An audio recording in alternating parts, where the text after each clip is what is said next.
Welcome to Sinha commerce classes. हम लोग एक बेहतरीन चैप्टर पढ़ रहे हैं जिसका नाम क्या है, हायर परचेज सिस्टम। इस चैप्टर में पिछले वाले वीडियो में मैंने आपको बताया है कि हायर परचेज सिस्टम कहते किसको है, हायर परचेज सिस्टम और इंस्टॉलमेंट पेमेंट सिस्टम में अंतर क्या होता है।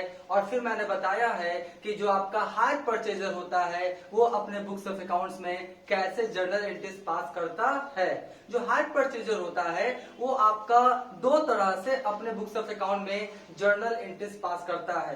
पहला है आपका असेट्स अक्रूवल मेथड, पहला है असेट्स अक्रूवल मेथड और दूसरा है आपका क्रेडिट परचेज मेथड। दूसरा कौन है आपका, क्रेडिट परचेज मेथड।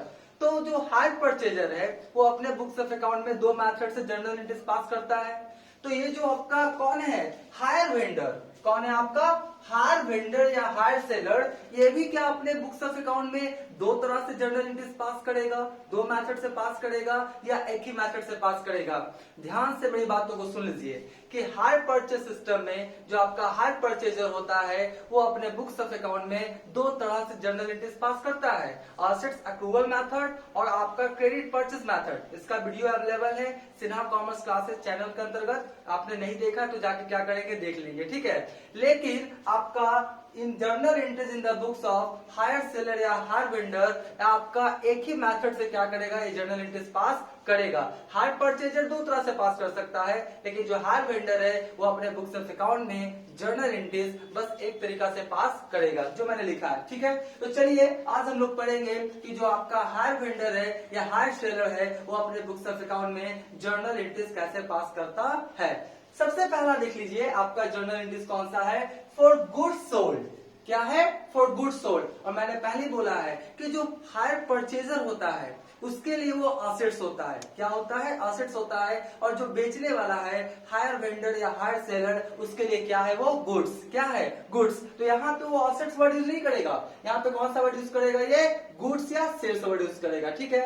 तो सबसे पहले क्या हुआ आपका फॉर गुड्स सोल्ड, सामान को बेचने का हायर परचेज सिस्टम के तहत सेलर या वेंडर अपने बुक्स ऑफ अकाउंट में क्या एंट्री पास करता है, hire purchasers account debit to hire sales account. क्या करता है, hire purchaser account debit to hire sales account. बात को समझिएगा, यहाँ पे हायर परचेजर्स को डेबिट क्यों किया, क्योंकि जो आपका हायर सेलर है वो क्या किया, हायर परचेज सिस्टम के तहत गुड्स को क्या किया, बेचा।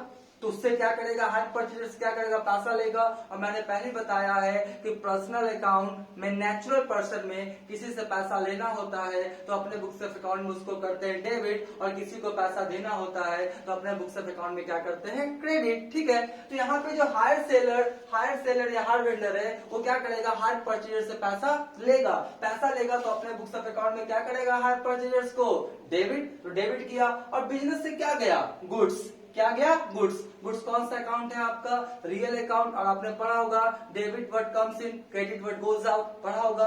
तो यहाँ पर क्या हुआ, गुड्स बिजनेस से जा रहा है तो क्रेडिट वर्ड गोज आउट। तो यहाँ पे गुड्स नहीं लिखेंगे, उसके जगह पे स्पेसिफिक वर्ड लिखेंगे। वो वर्ड क्या है आपका, सेल्स। क्या है, सेल्स। तो एंट्री क्या हो जाएगा, टू हायर सेल्स। आप बोलेंगे सर हायर सेल्स क्यों लिखे, देखिए दो तरह से इंस्टॉलमेंट पे सामान को परचेज सेल होता है, दो तरह से। एक होता है इंस्टॉलमेंट पेमेंट सिस्टम जो मैंने पढ़ाया है पहले, अभी क्या मैं पढ़ा रहा हूं आपका हायर परचेज सिस्टम। तो हायर वर्ड यूज होने से कंफर्म हो जाता है कि आपने जो सामान बेचा है इंस्टॉलमेंट पे, वो इंस्टॉलमेंट पेमेंट सिस्टम पे नहीं बेचा है, किस पे बेचा है, हायर परचेज सिस्टम पे, ठीक है। तो अगर हायर परचेज सिस्टम पे गुड्स को बेचेंगे तो वहां पे सेल्स नहीं लिखेंगे, क्या लिखेंगे हम लोग, हायर सेल्स। ऐसे क्लासिफिकेशन हो जाता है कि हायर एचपीएस के तहत, हायर परचेज सिस्टम के तहत गुड्स को बेचा गया है, ठीक है। तो हो जाएगा आपका क्या, गुड्स को बेचने का hire purchasers account debit to hire sales account, ठीक है। उसके बाद फॉर डाउन पेमेंट रिसिप्ट, क्योंकि आपका कौन है, हायर वेंडर है, हायर सेलर है, तो डाउन पेमेंट क्या करेगा, रिसीव करेगा। रिसीव करेगा तो क्या एंट्री करेगा, कैश या बैंक अकाउंट डेबिट। कैश के फॉर्म में लेगा तो कैश, बैंक के फॉर्म में लेगा तो बैंक के फॉर्म में लिखेगा तो बैंक। तो कैश या bank account debit to hire purchasers account, cash या bank account debit to hire purchasers account, ठीक है। उसके बाद इंटरेस्ट ड्यू का एंट्री हो रहा है, ठीक है। इंटरेस्ट ड्यू का एंट्री क्या होगा, इंटरेस्ट का पैसा जो हायर सेलर या वेंडर है किससे लेगा, हायर परचेजर से लेगा। हायर परचेजर से लेगा तो अपने बुक्स ऑफ अकाउंट में हायर परचेजर को क्या करेगा, ये डेबिट। हायर परचेजर्स को क्या करेगा, ये डेबिट। देखिए यहाँ पे भी हायर परचेजर्स को डेबिट किया गया और यहाँ पर भी हायर परचेजर्स को डेबिट किया गया। यहाँ पे डेबिट किया गया था गुड्स के अमाउंट के लिए, गुड्स के पैसा के लिए, और यहाँ पे जो हायर परचेजर को डेबिट किया किस चीज के पैसा के लिए, इंटरेस्ट के पैसा के लिए। किस चीज के पैसा के लिए, इंटरेस्ट के पैसा के लिए। तो hire purchasers account debit to interest. अब बोलेंगे सर कि हायर सेलर या हायर वेंडर इंटरेस्ट को क्रेडिट क्यों किया, क्रेडिट इसलिए किया क्योंकि नॉमिनल अकाउंट है और हायर वेंडर या हायर सेल के लिए ये जो इंटरेस्ट है ये इनकम है, और नॉमिनल अकाउंट का रूल्स कहता है डेबिट और एक्सपेंसेस एंड लॉसेस और क्रेडिट और इनकम एंड प्रॉफिट। तो इनकम है तो आपका इंटरेस्ट को क्या किया, नॉमिनल अकाउंट रूल्स के तहत क्रेडिट। ठीक है, उसके बाद क्या हुआ, इंस्टॉलमेंट रिसीव करेगा।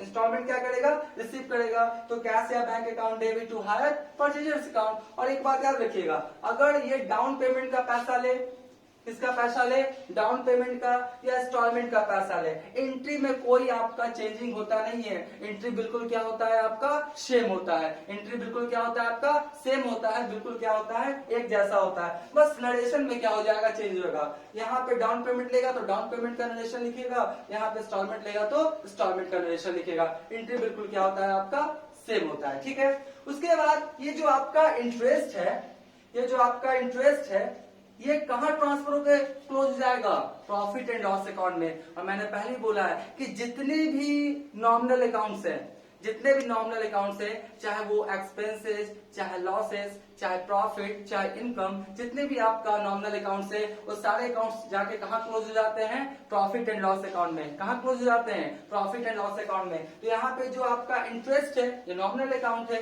जिसको कहाँ क्लोज कर दिया गया, प्रॉफिट एंड लॉस अकाउंट में। और देखिए यहाँ पे इंटरेस्ट क्या था, क्रेडिट था। और मैंने पहले ही बताया कि कोई भी अकाउंट को अगर क्लोज करना है तो क्रेडिट वाला डेबिट कर दे और डेबिट वाला क्रेडिट कर दे तो खाता क्या हो जाएगा, क्लोज। तो यहाँ पे क्या था आपका, यहाँ पे इंटरेस्ट था क्रेडिट, तो मैंने डेबिट करके क्या किया, खाता क्लोज कर दिया। और किस अकाउंट से किया, प्रॉफिट एंड लॉस अकाउंट से। तो जितने भी नॉमिनल अकाउंट है वो आपका प्रॉफिट एंड लॉस अकाउंट में जाके क्या हो जाते हैं, क्लोज। ठीक है, अभी हम लोग एक चीज और क्लोज करेंगे, इसका नाम क्या है, हायर सेल्स।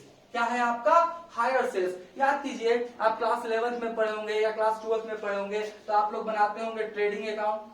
क्या बनाते होंगे आप लोग, ट्रेडिंग अकाउंट बनाते होंगे। तो ट्रेडिंग अकाउंट के क्रेडिट साइड में हम लोग लिखते थे ना, बाय सेल्स अकाउंट। क्या लिखते थे, बाय सेल्स अकाउंट। ठीक है, तो ये आपका ट्रेडिंग अकाउंट के क्रेडिट साइड में अपने से नहीं आ जाता है। कोई भी अगर आपका अकाउंट में पोस्टिंग हुआ है टू में या बाई में तो आपका उसके लिए क्या बनता है, जर्नल एंट्रीज। क्या बनता है, जर्नल एंट्रीज। तो यही एंट्रीज होता है, बात समझे। तो हायर सेल्स, तो यहाँ पर क्या लिखा जाएगा आपका, यहाँ पर क्या लिखा जाएगा आपका, बाय हायर सेल्स अकाउंट। क्या लिखा जाएगा, बाय हायर सेल्स अकाउंट। बात समझे। तो ये जो ट्रेडिंग अकाउंट के क्रेडिट साइड में बाय हायर सेल्स अकाउंट लिखाया है, ये किस एंट्री से हुआ है, hire sales account debit to trading account. तो ट्रेडिंग अकाउंट बनाएंगे तो बाय लिखेंगे ना, हायर सेल्स अकाउंट। ठीक है, तो यही आपका मैक्सिमम 6 एंट्री हो सकता है in the books of hire seller या हायर वेंडर में। अब थोड़ा सा ध्यान दीजिए, ये जो आपका पहला दूसरा एंट्री है, ये जो आपका पहला दूसरा एंट्री है, पहला एंट्री किस का है, गुड्स को बेचने का, हायर परचेस सिस्टम पे, और दूसरा एंट्री क्या है, डाउन पेमेंट रिसीव करने का। तो ये जो पहला दूसरा एंट्री है ये बस एक बार होगा। कितने बार होगा, एक बार। जब क्या करेगा, एचपीएस पे, हायर परचेस सिस्टम पे क्या करेगा, गुड्स को क्या करेगा, बेचेगा। तो बेचने का एंट्री हो जाएगा, एक ही बार होगा ना। और डाउन पेमेंट लेने का कब होगा आपका, एक ही बार। और बाकी हुआ 3, 4 और कौन हुआ आपका 5। 3, 4, 5 जो है वो आपका second instalment, third instalment, fourth instalment, 5 instalment में होता रहेगा। एक चीज और, ये जो आपका 6 नंबर एंट्री है ना, हायर सेल्स वाला, ये भी सिर्फ कितने बार होगा, एक बार, फर्स्ट ईयर में। Second year, third year, fourth year में एंट्री नहीं होता है। तो ध्यान से सुन लीजिए, ये जो आपका पहला दूसरा एंट्री है, ये वाला पहला वाला और कौन, दूसरा वाला, और कौन हो गया आपका नंबर 6। तो ये सिर्फ फर्स्ट ईयर में होगा। और बाकी जो second year, third year, fourth year में मात्र कितने एंट्री होंगे, मात्र 3। कौन कौन होगा देख लीजिए, इंटरेस्ट ड्यू का, किसका, इंटरेस्ट ड्यू का, इंस्टॉलमेंट लेने का, और फिर क्या होगा, इंटरेस्ट को कहां ट्रांसफर करने का, प्रॉफिट एंड लॉस अकाउंट में। तो पहला साल total 6 entry, second third fourth year में कौन होगा आपका, इंटरेस्ट ड्यू, इंस्टॉलमेंट रिसीव, और कौन होगा आपका, इंटरेस्ट को कहां ट्रांसफर करेंगे, प्रॉफिट एंड लॉस अकाउंट में। सेकंड ईयर ये एंट्री नहीं होगा, पहला वाला, दूसरा वाला नहीं होगा, और कौन आपका छठा वाला नहीं होगा। कहने का मतलब है कि सामान को बेचने का नहीं होगा। अरे सामान को बेचने का एक ही बार ना करेगा पहला ईयर, हर साल थोड़ी करेगा। डाउन पेमेंट आपका कब मिलता है, जब आपका एचपीएस पे क्या करता है, सामान खरीदता है या बेचता है उसी टाइम, ठीक है, डाउन पेमेंट। तो आपका डाउन पेमेंट सामान को बेचने का और ट्रेडिंग अकाउंट में ट्रांसफर करने का तो फर्स्ट ईयर होगा ना, ठीक है, यह ध्यान रखिएगा। उसके बाद आपका क्या होगा, एक चीज और ध्यान रखिएगा, ये जो पहला दूसरा एंट्री है ये आपका होगा साल के शुरुआत में। जैसे मान लेते हैं 1 जनवरी 2021 को, 1 जनवरी 2021 को क्या किया था, जो हायर वेंडर या सेलर है क्या किया था, एचपीएस पे सामान क्या किया था, बेचा था, ठीक है। तो पहला एंट्री दूसरा एंट्री कब होगा, आपका जिस दिन सामान को बेचा है, यानी 1 जनवरी 2021, और बाकी 3, 4, 5, 6 कब होगा, इंस्टॉलमेंट जब देने का समय आएगा उस समय। हम मान लेते हैं 1 साल वाला है, तो आपका कब आ जाएगा, 3, 4 और ये 5, 6 का एंट्री होगा आपका 31, 12, 2021। कहने का मतलब है 31 दिसंबर 2021, ठीक है। तो आपका पहला दूसरा एंट्री कब होगा, 1 जनवरी 2021, और आपका कब होगा, 31 दिसंबर आपका 2021 को कब होगा आपका, 3, 4, 5 और 6, ठीक है। तो पहला एंट्री हो जाएगा आपका स्टार्टिंग में, और बाकी 3, 4, 5, 6 कब होगा, इंस्टॉलमेंट जिस समय देने का समय आएगा उस समय, ठीक है। और सेकेंड थर्ड फोर्थ ईयर में मात्र 3 एंट्री होगा, पहला इंटरेस्ट ड्यू, दूसरा इंस्टॉलमेंट रिसीव, और आपका तीसरा interest transfer to profit and loss account, ठीक है। तो इस तरह से मैक्सिमम कितने एंट्री होते हैं आपका हायर वेंडर या हायर सेलर के बुक्स में, 6। एक चीज और ध्यान रखिएगा, ये जो आपका फॉर गुड्स सोल्ड करेगा, तो यहाँ पे hire purchaser to hire sales, तो किस प्राइस से लिखेगा पता है, कैश प्राइस। कौन सा प्राइस लिखेगा, कैश प्राइस। कौन सा, कैश प्राइस से एंट्री क्या करेगा, पास करेगा, ठीक है। और यहाँ पर जो आपका लिखेगा ये किस से लिखेगा, आपका इंटरेस्ट का अमाउंट। किसका अमाउंट, इंटरेस्ट का अमाउंट। हर साल का जो इंटरेस्ट होगा ना, उससे क्या करेगा, लिखेगा टोटल इंटरेस्ट नहीं, हर साल का जो इंटरेस्ट होगा, हर इंस्टॉलमेंट का जो इंटरेस्ट होगा उसी से क्या करेगा, ड्यू करेगा, ठीक है।